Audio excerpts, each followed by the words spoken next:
Bismillahirrahmanirrahim. Assalamualaikum warahmatullahi wabarakatuh. Alhamdulillahirabbil alamin wa bihi nasta'in wala umurid dunya waddin. Wassalatu wassalamu ala asyrafil anbiya'i wal mursalin wa ala alihi wa ashabihi ajma'in. Amma ba'd.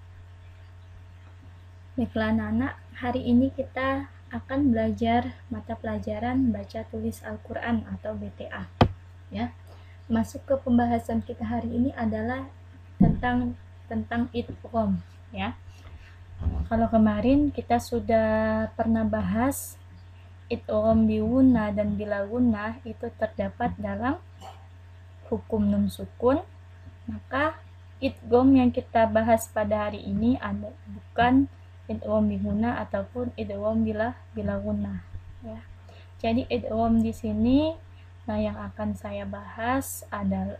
kita bahas mengenai pertemuan huruf hijaiyah yang memiliki sifat atau makhraj yang sama, ya.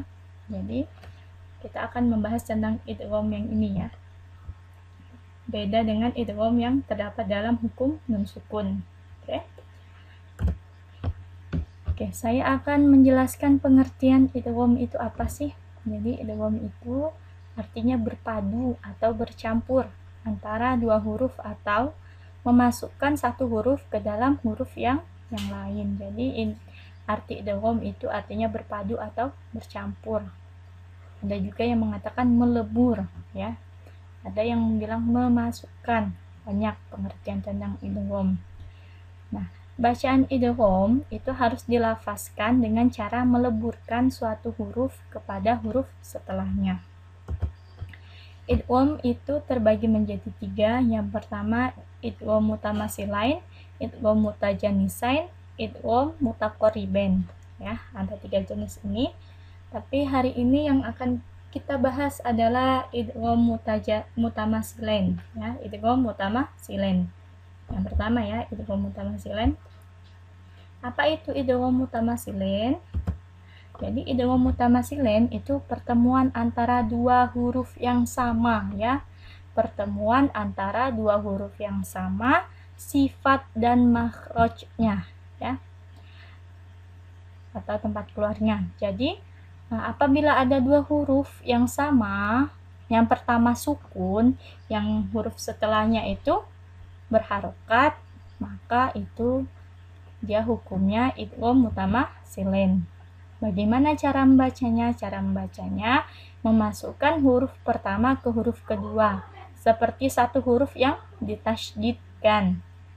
Nah, di sini saya contohkan misalnya huruf dal sukun bertemu sama dal berharokat. Tak sukun bertemu dengan tak berharokat, fa sukun bertemu fa berharokat, ya. Nih, ini contoh idgham mutamasilain, ya. Cara membacanya itu tadi seperti ditasydidkan. Contohnya idrib bi asaka, bukan idrib, bukan, ya. Jadi tidak memantul dia, tapi dimasukkan. Idrib bi asaka yusrif fil qatli wa qad dakhalu rabihat tijaratuhum, ya. Jadi tidak dipantulkan kalaupun itu huruf qalqalah, tapi tasydid, dia ditasydidkan. Rabihat tijaratuhum, ya. Seperti itu. Mudah kan cara membacanya? Ini yang berwarna kuning inilah dia disebut idgham mutamasilain, ya. Ini ba sukun bertemu ba berharokat kasroh. Ini fa sukun bertemu fa berharokat kasroh. Dal sukun bertemu dal berharokat fathah. Tak sukun bertemu tak berharokat kasroh, ya.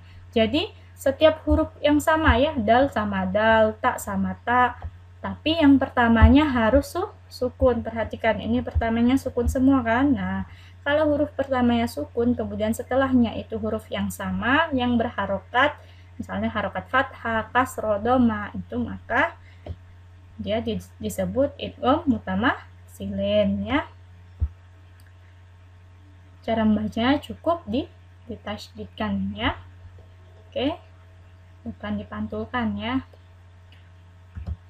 Nah, itulah penjelasan dari Ibu mengenai idgham mutamasilain. Nah, kita masuk ke latihan. Yang pertama, tulislah ayat di bawah ini. Nah, nanti setelah ini akan Ibu tampilkan ayat yang akan kalian tulis, kemudian garis bawahi potongan ayat yang terdapat hukum idgham mutamasilain. Nah, ini ada 5 ayat yang perlu kalian tulis. Ya, silakan tulis 5 ayat ini. Kemudian misalnya ayat pertama, di mana letak idgham mutamasilainnya? Misalnya ini ya, saya kasih contoh, belum tentu benar. Misalnya waw sukun ketemu nak berharokat kasroh, di garis bawahi. Tapi ini bukan jawaban yang tepat ya, saya hanya memberi contoh. Di garis bawahi bagian yang terdapat hukum idgham mutamasilain ya. Gitu ya nak ya. Jadi silakan dikerjakan. Jadi idgham mutamasilain itu pertemuan dua huruf yang sama makhraj dan sifatnya. Dal sukun sama dal berharokat, tak sukun dengan tak berharokat. Nah, itu ya namanya idgham mutamasilain. Mutamasilain itu dua huruf yang sama ya. Mungkin itu saja dari Ibu, kurang lebihnya mohon maaf. Silakan jika ada yang ingin ditanyakan, tanyakan langsung ke Ibu via grup ya. Silakan dikumpulkan tugasnya di penilaian harian ya. Nah, itu saja dari Ibu, kurang lebihnya mohon maaf. Ibu tutup. Wallahul muwaffiq illa aqwamit thoriq. Wassalamualaikum warahmatullahi wabarakatuh.